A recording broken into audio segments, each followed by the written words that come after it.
Acompanhe agora mais um tema doutrinário do Evangelho de Jesus.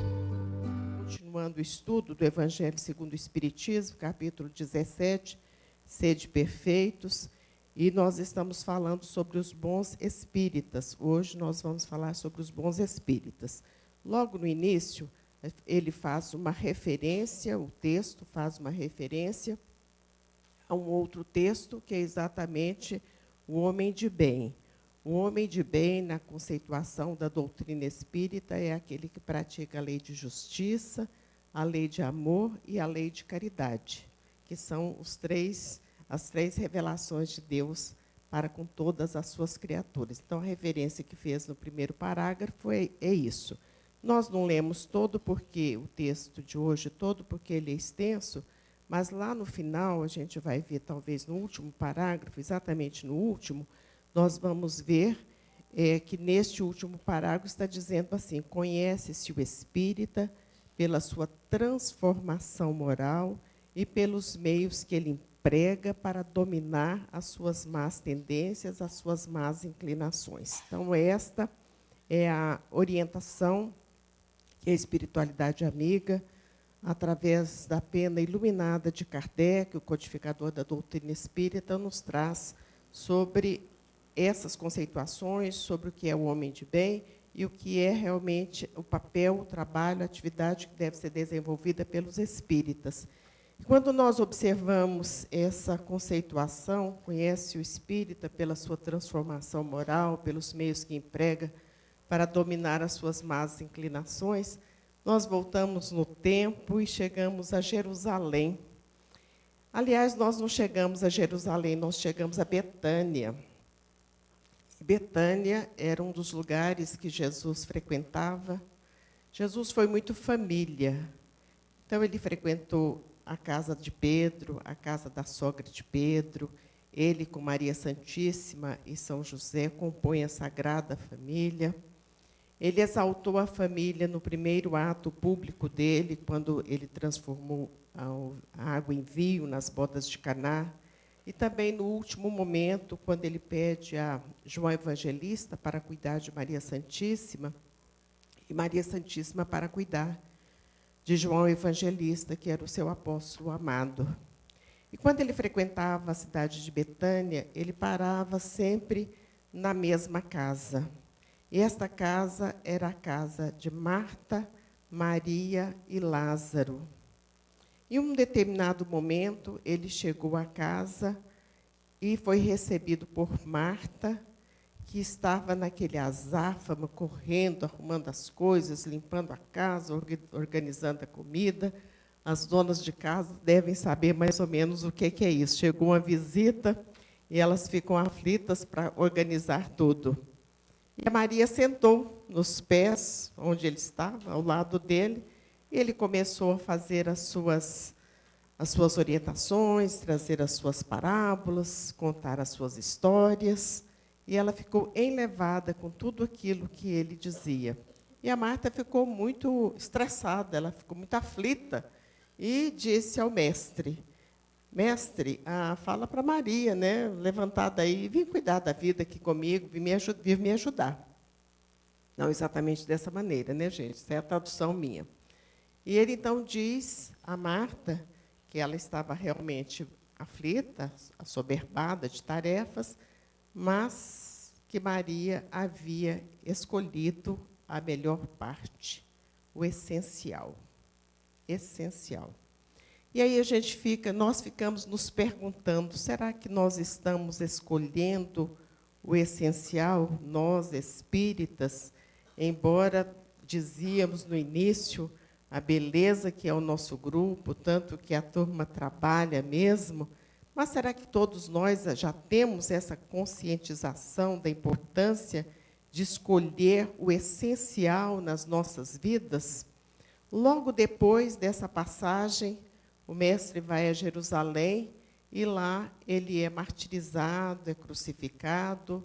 Então, Marta não teve a oportunidade de ouvir aquelas preleções, aquelas palavras tão lindas que o mestre trazia e que é a orientação de amor para toda a humanidade. Muitas vezes nós perdemos isso também. Ficamos tão aflitos, tão preocupados, tão estressados com tudo que nos acerca e nos esquecemos dos nossos amores, das pessoas que estão próximas a nós, de dizer o obrigado, de dar o sorriso, de dar um abraço, de dizer eu te amo. Então, o final de ano é um período propício para esse balanço e a gente fazer um posicionamento diferenciado para o próximo ano, para nos aconchegarmos mais uns aos outros, porque nós não sabemos quanto tempo vamos ficar e nem quais condições. Outro dia, nós chegamos à federação, e nós já falamos que o trabalho da federação é um trabalho muito bom, mas é um trabalho muito árduo. E o dirigente, um dos dirigentes, agora que estavam todos reunidos, ele disse assim, vamos colocar bastante alegria, e o trabalho é muito alegre mesmo, sabe? Embora ele seja assim, muito árduo, porque a gente fica muito tempo. Ontem, para ter uma ideia, nós ficamos das 8 da manhã às 5 da tarde. Então, o dirigente disse a todas as pessoas, vamos ficar felizes, alegres, porque a gente, num determinado momento da nossa vida, nós vamos ter saudade desse tempo que passamos juntos, desse momento que passamos juntos. Quando a gente volta no tempo, sobretudo aqui no Mensageiros da Luz, nós sempre falamos que temos muita saudade do tempo que passou, das coisas que passaram aqui, das dificuldades que temos ainda, mas são muito mais fáceis, as coisas hoje têm um conforto maior do que quando viemos para cá na década de 70. Imaginem essa região na década de 70, quando não era buraco, era poeira, quando não era poeira, era capim, e lá na mansão também, nesse período. Então, a gente tem saudade mesmo de muitas coisas que passaram. E, no seio das nossas famílias, a gente começa também a lembrar da comidinha da mãe, do Natal que passou, que não tinha dinheiro para nada, mas que todo mundo reunido para ir à missa do galo. Então, são coisas que ficam na nossa memória, ficam na nossa lembrança, e que servem também para que essas experiências de passado sirvam para um futuro, para que a gente se aconchegue mais com a família e com os amigos, porque muitos dos nossos amigos são mais parentes do que os próprios parentes. A família do Mensageiros da Luz é uma família tão presente nas nossas vidas que nós nos encontramos todos os dias e sabemos notícia uns dos outros todos os dias, porque se um some uma semana ou duas, a gente logo quer saber o que está acontecendo, por que não vê, onde que está. E hoje mais fácil, porque temos uma comunicação mais fácil. E muitas vezes nós não temos esse mesmo contato com sobrinhos, às vezes com irmãos, com primos que nem conhecemos. Então, é para a gente assim, respeitar e valorizar muito as pessoas que estão próximas de nós. A nossa família, talvez a gente imagine que não seja a família ideal. É a família que nós necessitamos ter. É a família que nós precisamos ter para exercermos uma série de virtudes, a paciência, a tolerância, a renúncia, a abnegação e outras tantas mais. Não existe uma família que venha por acaso, porque todos nós que somos estudiosos da doutrina espírita sabemos que temos os planejamentos espirituais e que as famílias se aproximam pelas ligações de afeto ou desafeto. Se a ligação de afeto, ótimo, vamos curtir bastante esses afetos. E se forem ligações de desafetos, quando a gente fala ligação de desafeto, é aquela família que a gente sabe que tem alguma pessoa que não faz parte daquele núcleo espiritual, daquele núcleo familiar, é aquele que é diferente. Esse, então, a gente tem que ter mais carinho, mais amor, mais cuidado com essa pessoa que é diferente.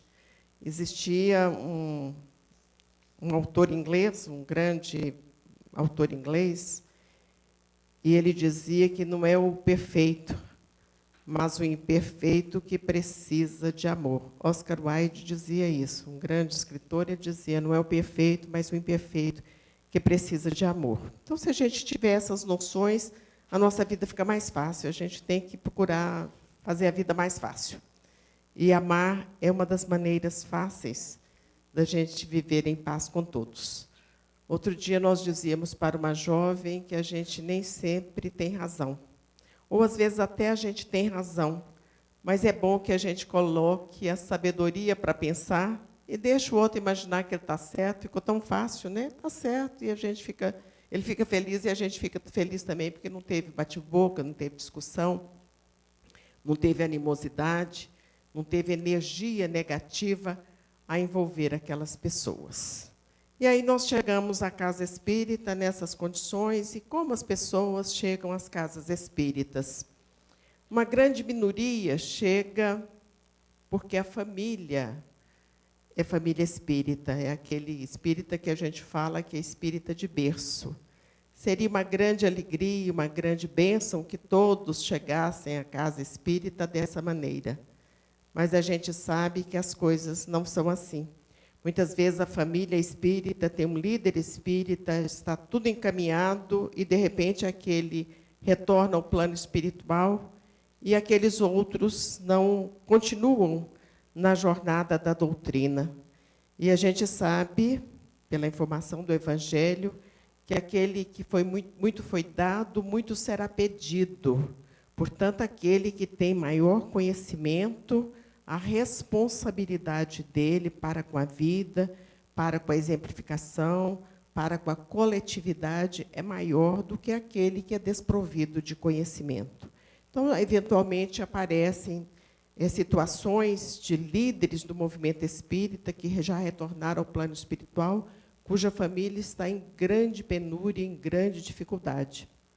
E a gente entende isso porque os espíritos são diferentes. Não é pelo fato de ter reencarnado numa família cujo patriarca ou matriarca era um grande líder do movimento espírita que os demais têm o mesmo grau de evolução espiritual. O grau de evolução espiritual é que vai fazer a diferença. E cada pessoa, cada um de nós, fomos criados da mesma maneira, simples, ignorantes, no sentido de nada sabermos, dotados de inteligência e livre-arbítrio, com o propósito, com o objetivo maior das nossas vidas, é a evolução até nos tornarmos anjos, todos. Nós vamos evoluir até nos tornarmos anjos. A maneira mais correta disso acontecer, mais fácil, é através da reencarnação. Por isso é que a gente sempre diz que a reencarnação é a justiça de Deus, porque, se não houvesse a reencarnação, não haveria justiça e, por consequência, não haveria Deus. Porque, como podemos dizer, de pessoas, comunidades, países tão diferentes uns dos outros. Então, isso é justiça de Deus se fazendo através da reencarnação.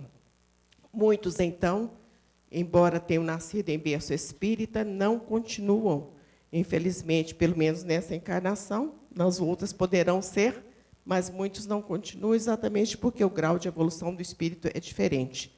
E existem aqueles que chegam à doutrina pelo conhecimento, pelo estudo, que também é um grau bastante reduzido, porque as pessoas, normalmente, elas não têm esse clamor, esse anseio, essa vontade de estudar, e muito menos estudar o espiritismo.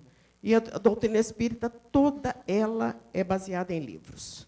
Kardec era um homem muito preparado, muito culto, um grande intelectual, um cientista, e tudo o que ele fez, os 5 livros que ele escreveu e as revistas que ele editou, tudo foi baseado em livros.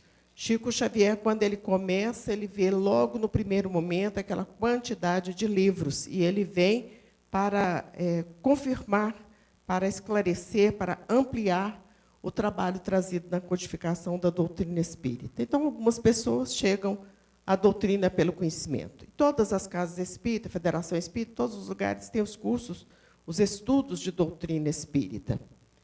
E a grande maioria chega à casa espírita pela dificuldade. E essas dificuldades nós não podemos nem sequer imaginar quantas são e como elas são. Mas uma é bem ostensiva, que é aquela das pessoas que buscam notícia dos entes queridos que retornaram ao plano espiritual. as cartas. Essas cartas elas foram muito consoladoras, teve um grande momento e se tornou livros e mais filmes, que foram as cartas recebidas por Chico Xavier.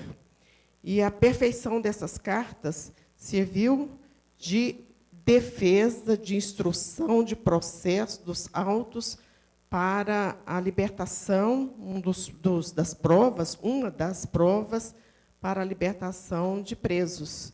Goiânia tem um caso que já foi contado em televisão, em documentários.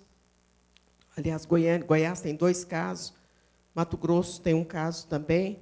Então, nós sabemos disso, que serviu de instrução processual para a libertação de presos, de pessoas que haviam sido condenadas por questão de homicídio.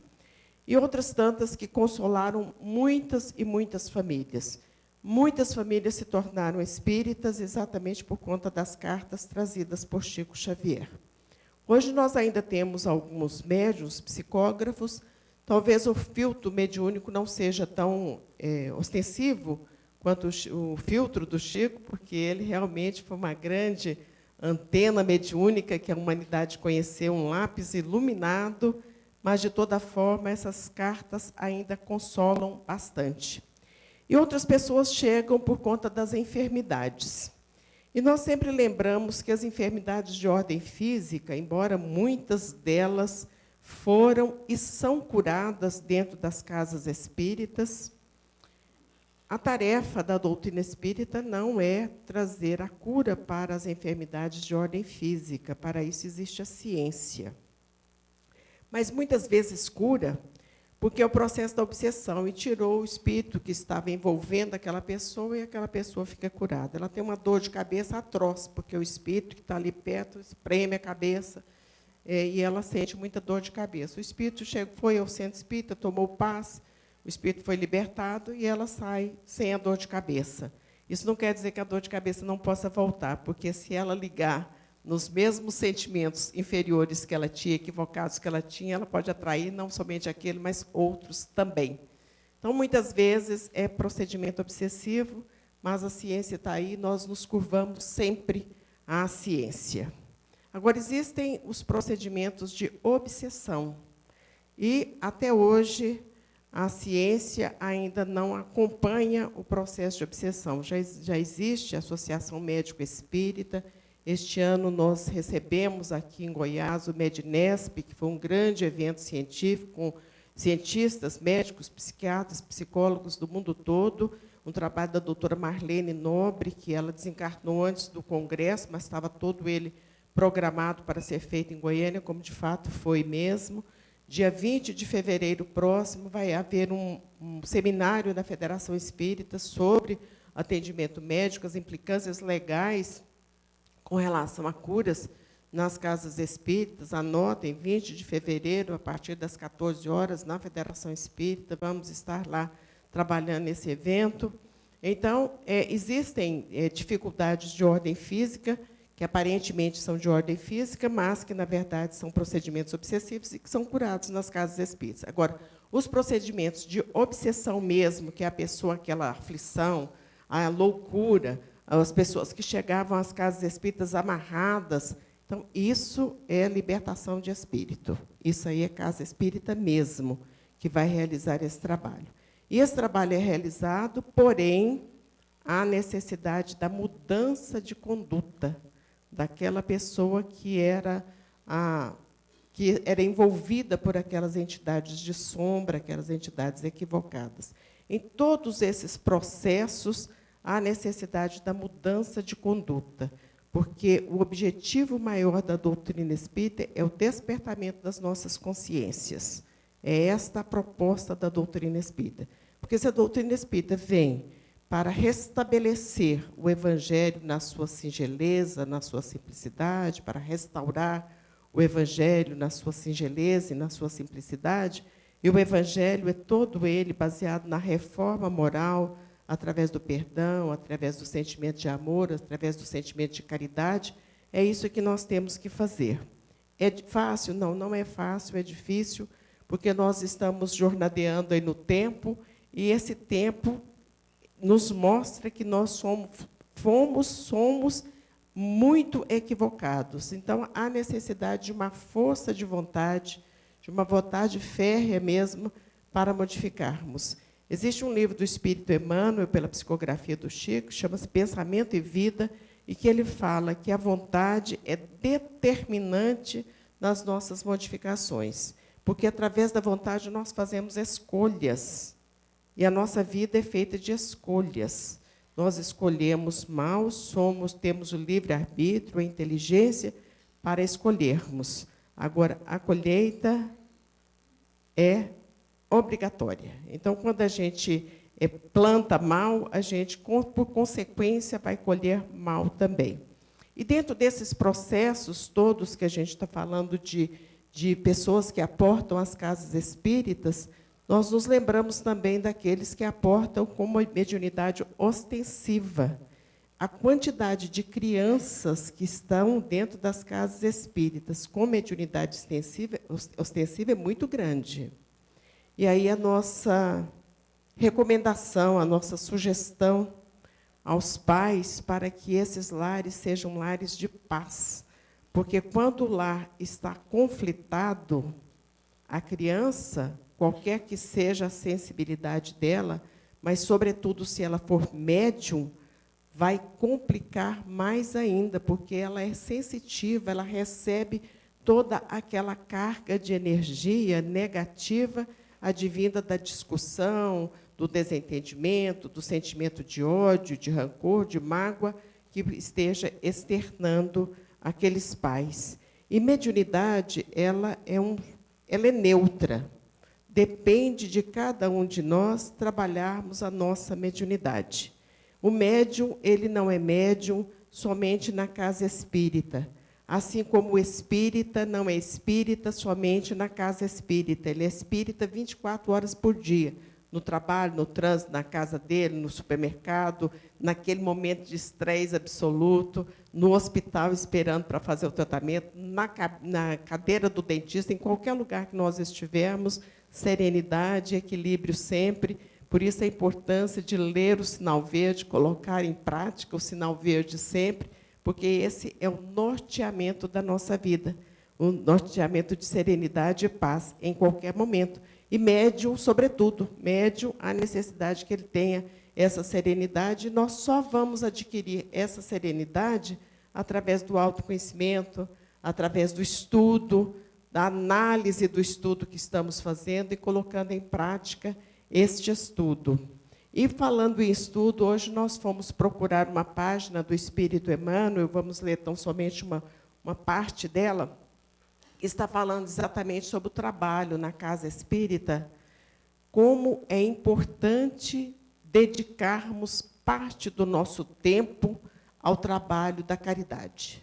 E, como a gente está dentro de uma casa espírita, aqui é o fórum apropriado para realizarmos essas nossas atividades de ordem de caridade.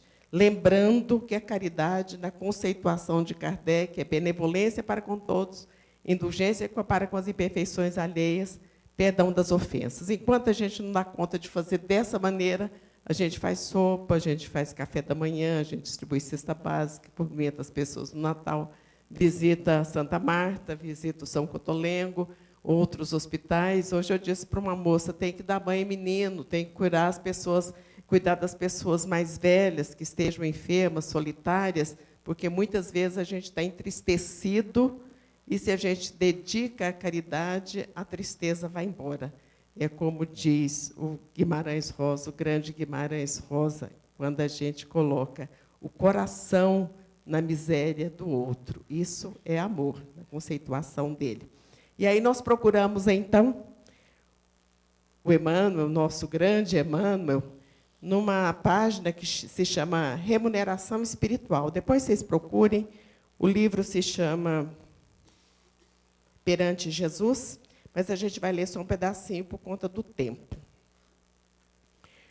Quando o trabalho, no entanto, se transforma em prazer de servir, fazer com alegria, né? Surge o ponto mais importante da remuneração espiritual. Todo mundo gosta de ganhar alguma coisinha, né? Então, aqui já está a remuneração espiritual. Toda vez que a justiça divina nos procura no endereço exato para a execução das sentenças que lavramos contra nós próprios, segundo as leis de causa e efeito, se nos encontra em serviço ao próximo, manda a divina misericórdia que a execução seja suspensa por tempo indeterminado. Mais ou menos assim, estou devendo alguma coisa para alguém, mas eu começo a servir, esse alguém vai falar assim, não, eu vou perdoar sua dívida, eu vou esperar até você concluir esse serviço. Aí você se envolve cada vez mais com o serviço da caridade, até que uma hora, pelo amor, pelo trabalho, você quita essa conta. Mas ele continuou mais um pedacinho. E quando ocorre em momento oportuno, o nosso contato indispensável com os mecanismos da justiça terrena, eis que a influência de todos aqueles quem, porventura, tenhamos prestado algum benefício, aparece em nosso auxílio, já que semelhantes se convertem em advogados naturais de nossa causa, amenizando as penalidades em que estejamos incursos. Então, quando a gente também paga a conta, aqueles que foram beneficiados, aqueles que foram atendidos por nós, eles se tornam advogados da nossa causa. Que Jesus nos abençoe, muita paz,